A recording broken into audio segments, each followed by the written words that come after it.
At the same time, I heard two things from the same person. I love you, and I would never hurt you. But the day that second promise broke, I couldn't believe the first one anymore either. Have you ever been there? Have you ever watched love and lies exist in the same space?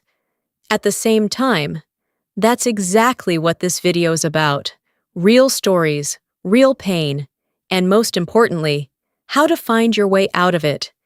Keep watching, because this one was made for you. On this channel, I talk about things most people are afraid to say out loud. Stories about love, stories about loss, and stories about how people rebuild themselves after both. If you're new here, welcome. I have a feeling this might be exactly the place you didn't know you needed. Today's video is called Love Behind the Lies, and we're going to talk about the layers hidden inside certain relationships.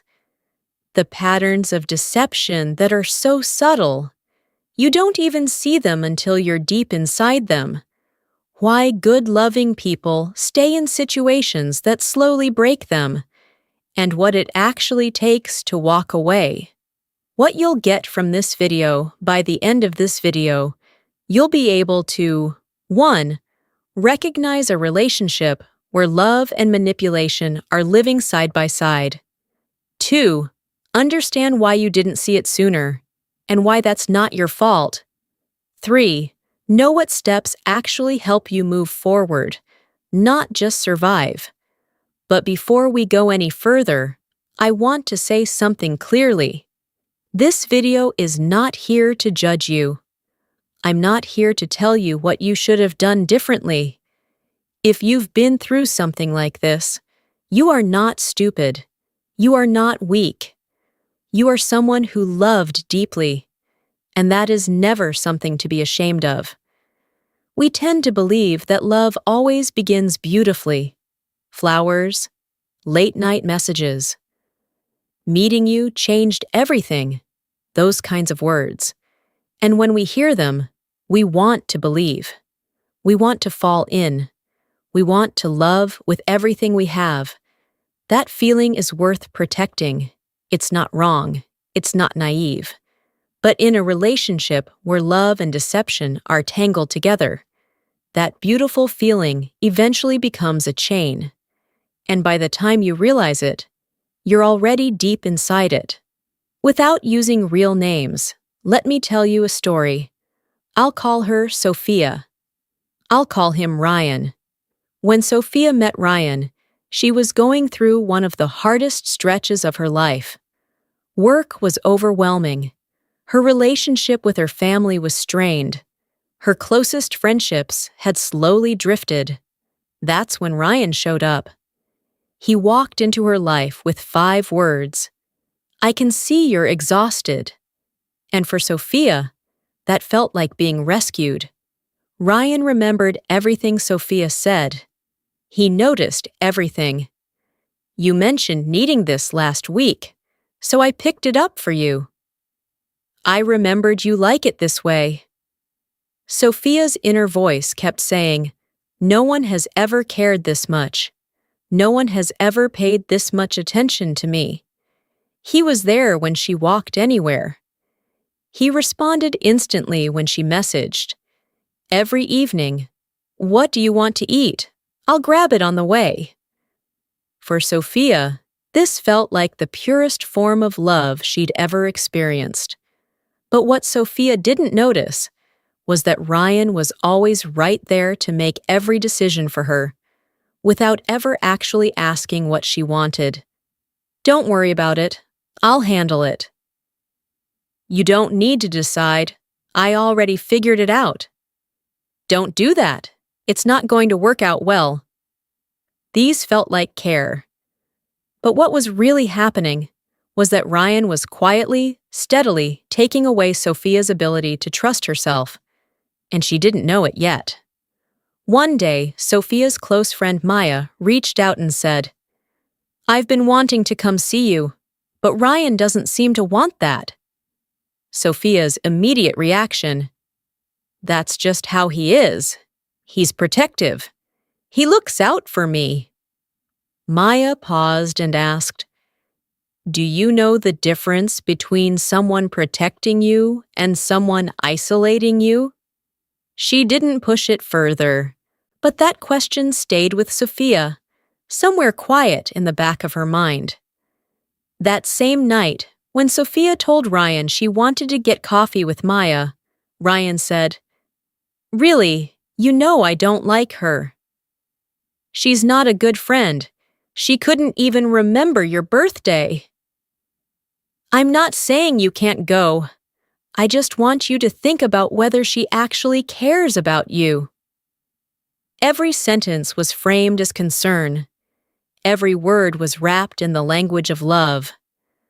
But what it actually was a wall being built between Sophia and Maya, and Sophia, not wanting to hurt Ryan, canceled on Maya.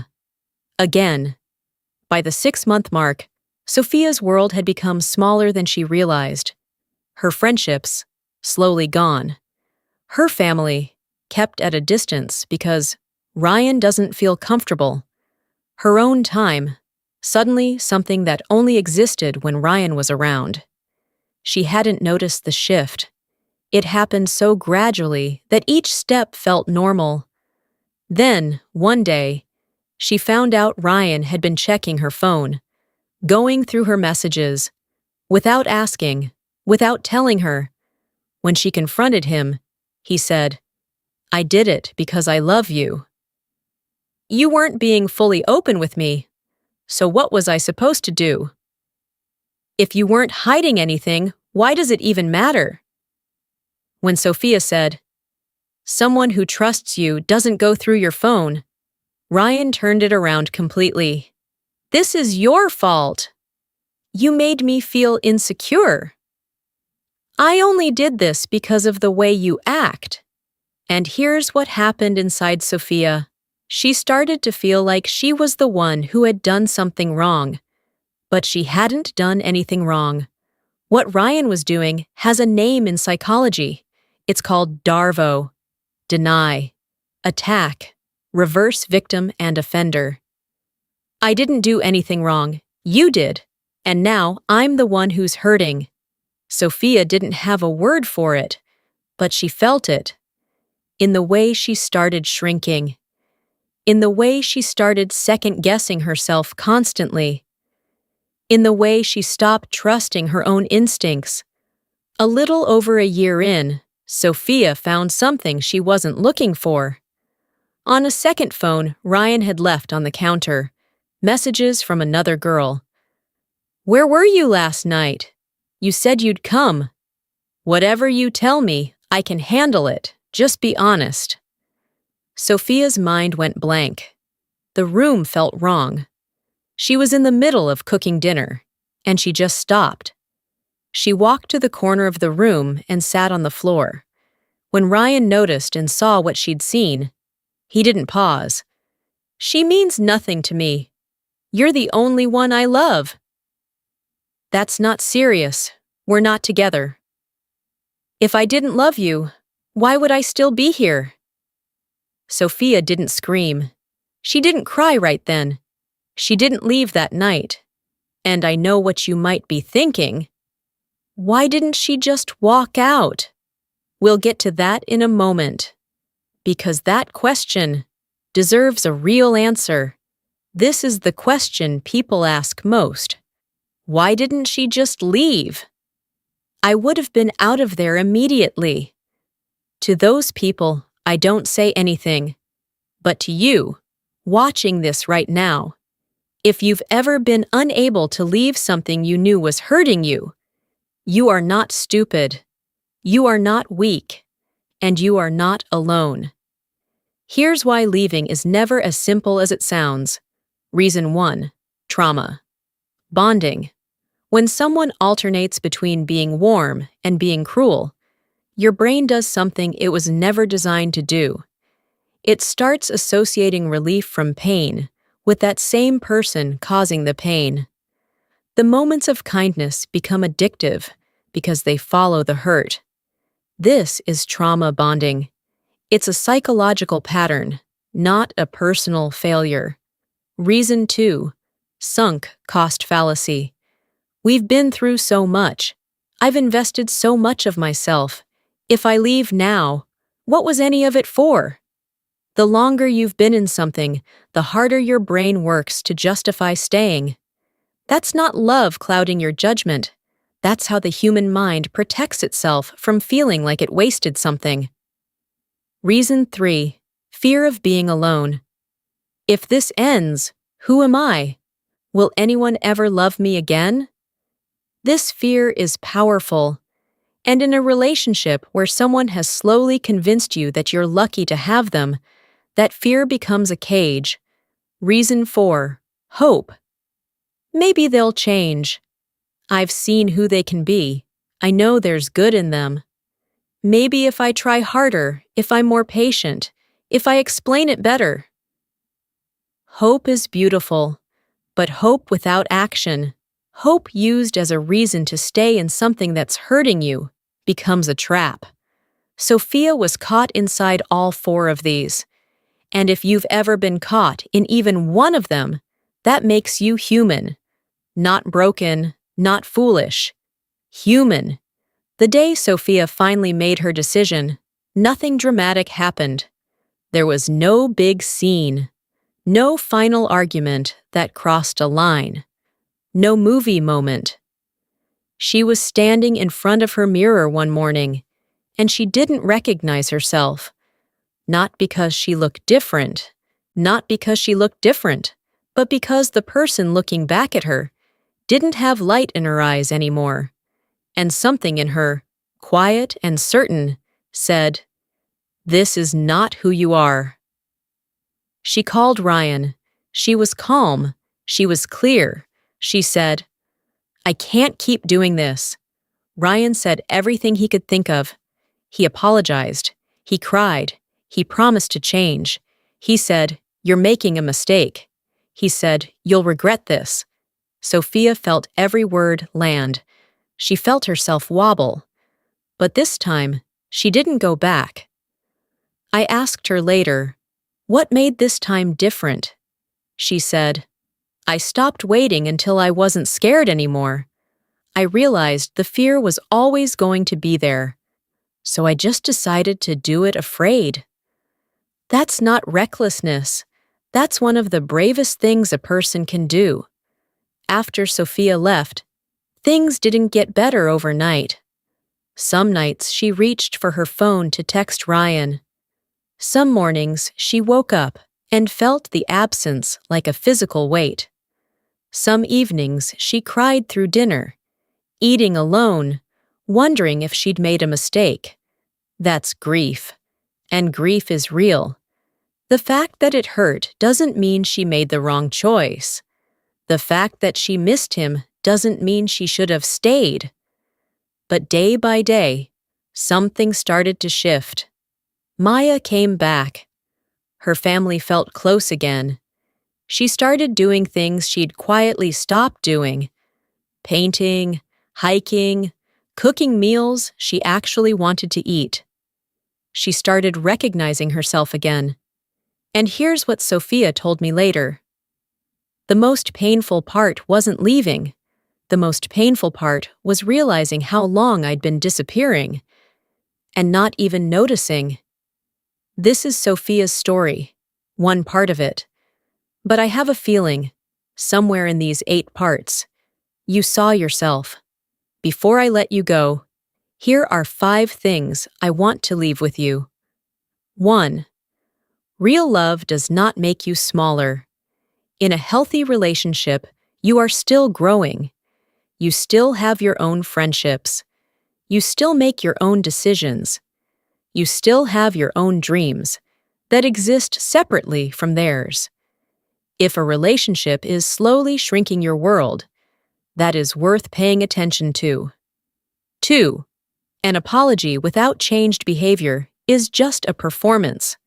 I'll change, repeated across months, while the same patterns continue, is not a promise. It is a delay tactic. actions are the only real apology. 3. Isolation is not a sign of love. I just want you all to myself can sound romantic. But if your world is getting smaller, if your friendships are disappearing, if you feel guilty for wanting time with people who love you, that is not love. That is control. 4. Feeling guilty doesn't mean you did something wrong. Guilt that comes from love pushes you to grow. Guilt that comes from control makes you shrink and stay. Learning to tell the difference is a process, and it takes time. If you're still figuring it out, that's completely okay. 5. There is no perfect moment to leave. You will never feel completely ready. You will always be a little scared. The people who made it through didn't leave because they stopped being afraid. They left while still afraid. And that is what courage actually looks like. Maybe you're watching this because you're in something like this right now. Maybe you're watching this because you already got out and you're still healing. Maybe you're watching this because someone you care about is going through it and you don't know how to reach them. Whoever you are, I want you to hear this. You deserve love that makes you feel safe. You deserve love that lets you be fully yourself. You deserve love that celebrates you growing, not one that feels threatened by it. You deserve love that doesn't ask you to lose your people to keep it. You deserve love that never makes you feel like you are too much or not enough. That kind of love exists. It's not just in books or movies. It's real, and it's possible for you. But here's the thing.